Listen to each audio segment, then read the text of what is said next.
umaga po, ito po ang News TV Live. Alamin po natin ang sitwasyon ngayon sa Sandigan Bayan kung nailabas na po ang warrant of arrest para kay Senador Bong Revilla at sa 32 pa niyang kapwa-akusado. Tawagin po natin si Cara David. Cara, ano na ang sitwasyon ngayon dyan? Yes, Maris, magandang umaga sa iyo. Kakatapos lang pirmahan ni Justice Efren de la Cruz itong warrant of arrest laban kay Senador Bong Revilla at 30 iba pa para sa kasong plunder sa ugnay sa pork barrel scam.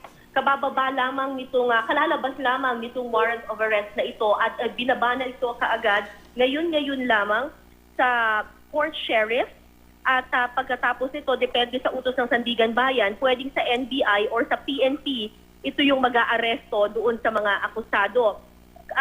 Kawak na ng arresting officer yung warrant, Maris, isisilbi na agad ito at pagka-aresto naman, ibubok na yung mga akusado, kukunan sila ng fingerprint at saka ng mugshot, magkakaroon din sila ng medical check-up bago sila dalhin sa detention facility.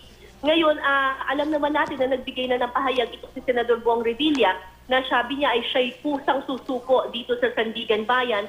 Pagdating niya dito, ang inaasar natin ay pansamantala muna siyang i-detain doon sa detention cell ng sheriff, ng court sheriff. Meron doong maliit na detention cell kung saan meron lamesa, merong upuan, at doon siya pansamantalang mananatili habang e-escortan ng NBI or ng PNP para sa pagpoproseso sa kanya.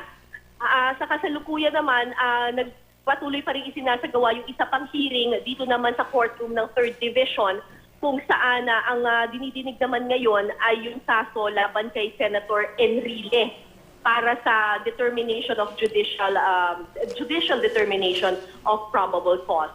Yan muna ang latest mula dito sa Sandigan Bayan. Balik sa iyo, Marie. Cara, kailangan pa bang isilbi yung warrant of arrest? Kasi papunta na, nakikita natin to live na, itong video na ito ay recorded earlier, pero papunta na si Senador Bong Revilla dyan mismo sa Sandigan Bayan. Right. Nandito rin, Maris, yung ilang mga tauhan ng NBI para kasi sa kanila talaga sila yung dapat na magsasagawa ng pagpoproseso or booking dito kay Senator Bong Revilla. So, ibig sabihin, hindi na nila kailangan pang umalis ng Sandigan Bayan sa ngayon at isilbi pa yung warrant of arrest dahil papunta na rin dyan yung kanilang papunta na rin kasi dito, tama ka, Maris, papunta na rin kasi dito si Senator Bong Revilla. So, dito na isisilbi yung warrant of arrest dahil nandito na rin naman yung ilang mga tauhan ng NBI. Pagkatapos yung pagpaproseso sa kanya, katulad ng fingerprinting at saka ng mugshot, depende yan kung sa NBI or sa PNP ka siya ididiretso. Pero sa pakikipag-usap natin ng GMA News kay Senator Bong Revilla, ang kanyang request ay gawin ito sa Camp Crame. Alright. So, dun sa papel na yan, yung arrest warrant na ipinapakita na live nakuha, pinapalabas natin ngayon sa GMA News TV, hindi ba nakasaad dyan kung saan ipipiit? Sorry, Maris, pero at the moment kasi wala akong hawak na kopya ngayon ng warrant of arrest kasi pagkababa from the clerk of court, hawak na ito at diniretso na kaagad dun sa sheriff's office. Nakuhaan lamang bahagya ng litrato pero ang dami-daming media people dito at hindi tayo nagkaroon ng pagkakataon na makakuha ng kopya ng warrant of arrest mismo. Pero mamaya daw ay maglalabas daw sila ng kopya sa atin. Oo, alright. So, sa ngayon, nakaantabay, may mga iba pa bang mga taga-suporta si Senador Bong Revilla dyan? Na kasi karamihan, no, yung nanggaling kasama niya mula sa Cavite, pero yung mga taga-Maynila na, meron ba nag-aabang? Maris, at the moment, it's just the media people who are here in Sandigan Bayan at yung mga abogado. Pero walang kaming nakikitang supporters ni Senator Bong Revilla dito sa Sandigan Bayan. Oo, Cara, nakita lang natin, no, si Sheriff Abet de la Cruz yung kaninang pinagkakaguluhan ng mga media. Siya yung sheriff ng Sandigan Bayan. Saan ba sila papunta? I'm sorry, Maris, can you repeat?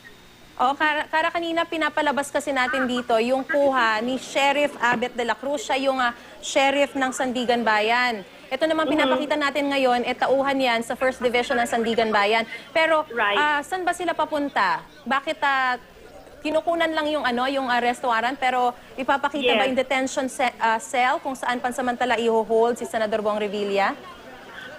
Wala pa tayong ganyang klaseng information, Maris, pero ang sinabi lang sa atin from the clerk of court is that ibababa yung arrest warrant doon sa sheriff's office at pag dumating dito si Senator Bong Revilla, doon siya idediretso sa sheriff's office kung saan may maliit na detention cell doon na may isang lamesa at saka isang bangko at doon lang siya pansamantalang mananatili. Alright, maraming salamat sa iyo, Cara David.